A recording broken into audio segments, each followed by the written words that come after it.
try and share a topic which is quite relevant concerning emotions, which is the key topic of this presentation, and from a special perspective, we talk about emotion between bias and paradox, because we can say that the neuroscience offer hints for reflection, not only in highlighting how much emotions are important in our daily life, but they also sometimes offer conditions and paradox. The key points we're going to talk about range from the topic of the relationship between emotions and tricks, and how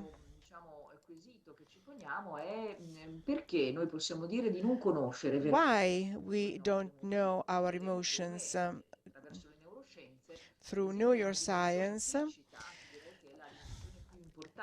the most important aspect that characterizes our behavior, we'll see why emotions are ours. We experiment our own, but they're also in others. We live emotions because we live in an environment of interactions.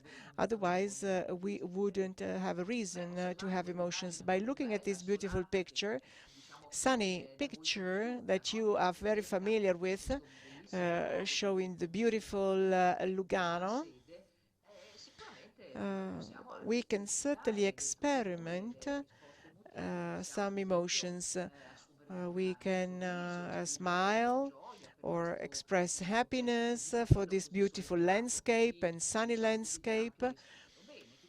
What happens, why we feel an emotion, what are the conditions that make us feel an emotion.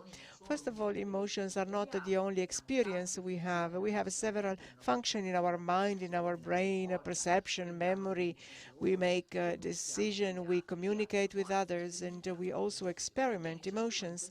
Each one of these functions, if we have to analyze them deeper, they are biased. For example, perception is oftentimes a perception which shows we see things, but we don't see other things. So there is a way of hiding, a hiding mechanism in our memory.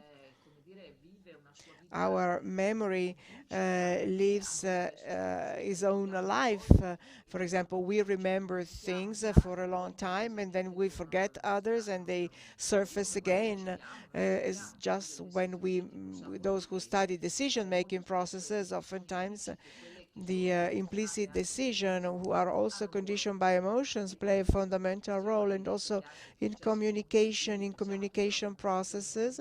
We think of non-verbal communication, gestures, the voice, etc. They are often hidden or even partly hidden. In this relation of even deception, we've seen that are unknown to us. We activate perception, memory, communication, but we don't know them deep in. There are implicit dimensions, I would say, and also when we talk about emotions, this implicit dimension is very relevant. There is a dichotomy between emotions and reason. Many say that emotions are implicit and unknown, that are part of our daily life because they are modalities of adjusting our behavior, which is against reason. With this scale, it is unbalanced towards the implicit side. When we think about emotion as a part consisting or characterized by implicit processes, which are also covert, we should also say that the emotions have these features. Emotions are something very articulated and complex. Emotions are multifactored.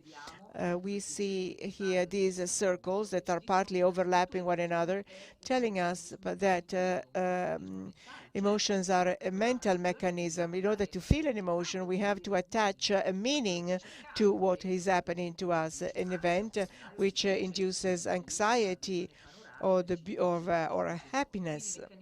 So mechanism of these mechanisms. So emotions is also a subjective experience, what we call the phenomenological component that we experiment firsthand. But emotions also have a strong component characterized by motivation. There is a drive to action, to take action. This driver leading us to take actions. Many researchers identified a very tight relationship between our emotional behaviors and the motivational drive. There is also an expressive component. We express ourselves. We have to express our feelings through communication, faces and voices. We can express great joy or great anger or apprehension. And then there is also a physiological component. Nothing like emotions, and the emotional behavior requires a physiological activation. Many functions of our brain, our memory, the perception does not entail major physiological changes, while instead happens for the adjustments of emotional conducts. Emotions are important, and we will talk about this topic of bias and the paradox. We know that in the species evolution, emotions acquired very great importance because they do specific things in our brain. For example, one of these components, a key component, is the amygdala. This structure, this subcortical component, very tiny, you will see it here in red, which plays a very key role, which activates, it illuminates even when we don't know, it sends out a message so we can touch firsthand emotions. They can trigger alarms, warns us against a potentially dangerous situation, like or create physiological changes, and this is for us a very important signal. There are not only the amygdala, but there are also other structures like the cortex, the neocortex. You see the so-called orbitofrontal cortex, which is a part of our brain assigned to adjustments. This is the first paradox. It's true that emotions is something that erupts into our life. Sometimes we have a hard time controlling it, but it is also something which can be controlled, can be adjusted. In fact, the orbitofrontal cortex allows us to have a control or meta-control over emotions. This is imagined like a central control unit, showing that our emotions are in between something that is related to a more aware situation, unconscious or difficult to control, but we also have the ability of controlling it, of developing awareness, and have a sort of reins allowing us to adjust our emotional behaviors. Emotions characterize our daily life. And what do I mean by this? Well, for example, in this case, you see this picture showing us some very activating stimuli, objects or things. This dish of pasta, which is certainly stimulating our reaction, the activation of our smell, imagining the smell of this delicious dish of pasta. These images, from what we can say about these images, is that during our daily choices, emotions are activated in our mental processes. And they do so because they share neuronal circuits, parts of these circuits. And I'm referring of this very well-known circuits, which has to do with the reward mechanisms shared with the adjustments of emotional behavior, a series of structures such as the orbital frontal cortex. In this, it seems like a paradox, but in many cases, and we are not aware of it, but when we choose we think, we choose in a very rational way, in a very with great awareness, we are driven by this reward or mechanism, which are also driven by emotions. Here there are several components that would come into play, but it is an example of how emotions operate without us being aware, and how important they are to regulate our daily life, our choices. When we decide to buy a car, or we decide to buy a car or a bracelet, and it's a component that is driven our conducts. Emotions, thus, are something that we feel, we experiment, while we don't see them, we cannot see them. This is a typical feature of emotions. The unaware part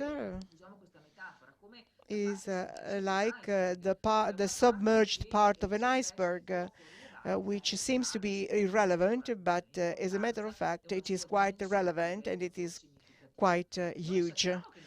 We know that our brain has two ways allowing us to trigger an emotional reaction. Let's think about fear, like a way of helping us implementing a reaction in case of fear, and that we are not fully aware of, something that was triggered by our different senses, and we are not aware, but there is an immediate response. This is a so-called low way, going from senses to explicit behavior, to the response, to the fear, to the us running away.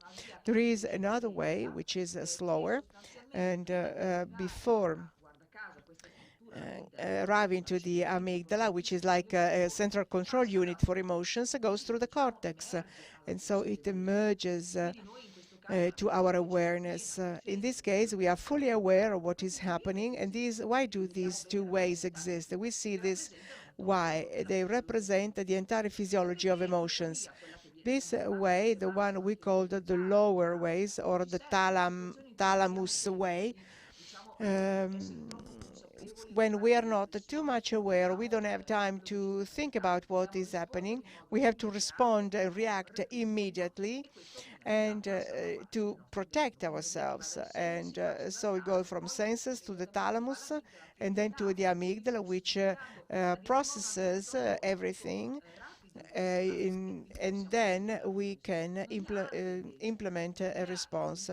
A higher response, allowing us to process in a more refined and aware way, and taking us to the awareness of what is happening. Why have I pictured this process? Because this explains a part of what we called the paradox of emotions. Something we know that, but which goes through what is implicit, through a submerged world that we developed and we preserved in ourselves to allow ourselves to respond to different situations where we can feel emotions. But then we also have to react sometimes in a very immediate way. This is the summary of what I said: a stimulus, which is an image, or maybe even some treacherous situation which could trigger a sudden reaction. And so the amygdala starts blinking and requiring an immediate response. And the other way, we have a more rational path where emotions exploited a higher way, the one of awareness, can certainly be considered a rational response to a situation. And so it is not an antithesis between rational and non-rational, but the right balance between the two. This underlying dimension, the submerged part of the iceberg, can be seen in another expression of emotions, which is our facial mimic. We communicate emotions. We have to communicate to other people. We express how we feel. Emotions are a social event as well. And so while we recognize the face of the other person, we activate areas like you see this section of the brain, the fusiform free area, which enters into play when we wanted to express emotions. But also in this case, in many circumstances, our facial mimic is not so obvious. We use the so-called microfacial expressions of emotions, which go through an almost unconscious dimension. So we are not so much aware of communicating exactly that time of emotion. Here, the paradox is that our interlocutor, observing our face, recognizes these micro-expressions, which are unconscious or implicit.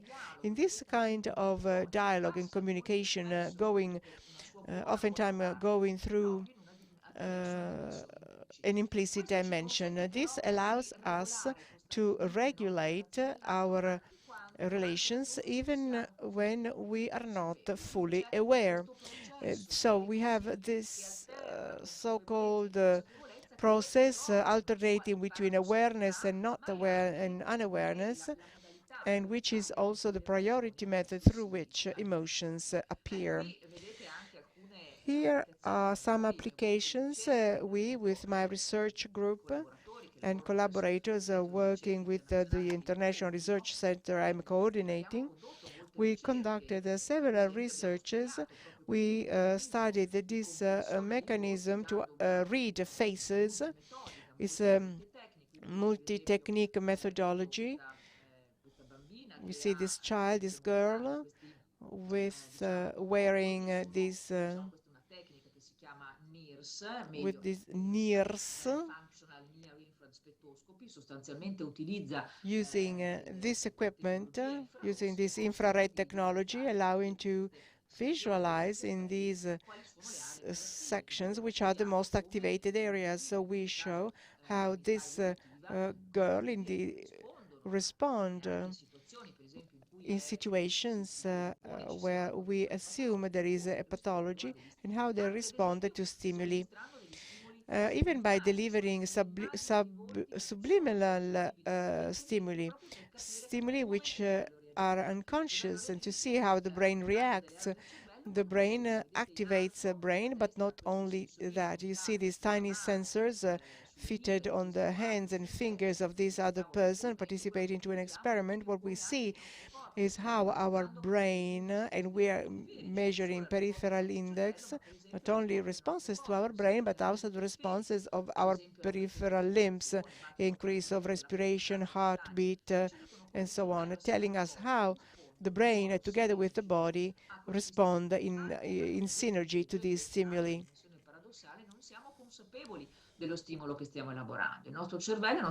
Our brain, our body process these variations at the level of neurophysiology. Below you see the map of a brain. Some red areas were recorded through the EKG. Well, by combining these techniques, we can understand the effect of emotions even when the subject is unaware. Well, this is the last component which interests us, to talk about emotions in human beings and their paradoxes. Well, in a nutshell, we can say that emotions are ours, a subjective individual phenomenon. They are also social. They take their nourishment from society. They can regulate relations among individuals. They are useful to communicate, to stay with the others. We are never alone, even when we think we are the only one in a room. Think about the power of memories. And in terms of reactivating emotions, memory of a people, of someone did, how art exchanges we had. Well, these are the situations where emotions are expressed at best, social events.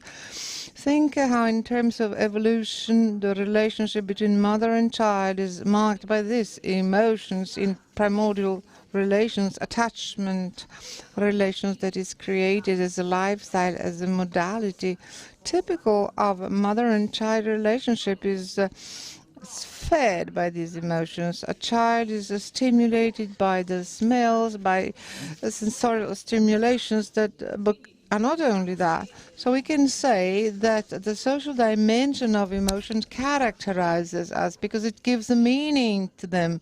They've always been there in humans. They're powerful social glue to regulate societal relations. And in fact, they are at the basis of our relations with our mothers and fathers.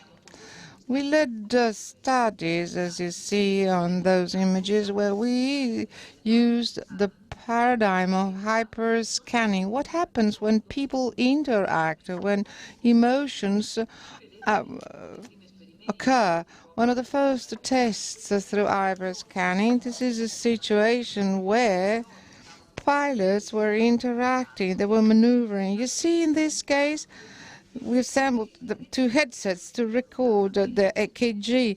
These two headsets will enable us to hyperscan what is going on, how these two brains do communicate. What's the purpose? Well, to understand their emotional response, the control of this specific situation, the emotional control, which enables them to enter into synergy with one another.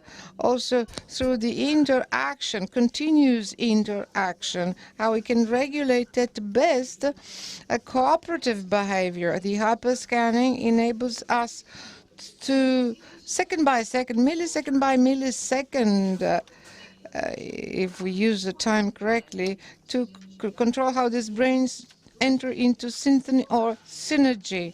There's another example above.